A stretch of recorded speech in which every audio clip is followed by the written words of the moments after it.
Və aleykum assalam Abdullah. Sual belədir ki, Eyüp əleyhissalamın nəsli müsibətdən sonra geri qaytarılıbmı? Bu necə anlaya bilərik? Yəni, geri qaytarılması yenidən yarama necə olub? Təfsir alimləri deyir ki, yəni bu həmən ölənlərin geri qaytarılması deyil. Yəni, başqa zuriyyətlərin Allah təala ona verməsi. Yəni, onu tam ki, uşağı öldü, zövcəsi öldüsə, özünə xəstəlik düşər olsa və o səbirli olur, şükrlü olur.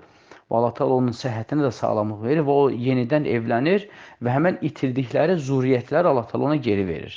Elə bil ki, tam ki, belə deyək də, bir insan ticarətdə pul batırır, düzdür. Sonra bir müddət səbirli olur, işləyir, eləyir və batırdıqlarını geridən qazanır. Yəni, geridən qazanır, o həmən itirdiklərini qazanmaq demək deyil. Yəni, başqa pullar da, amma ki, ümumilikdə isə itirdikləridir.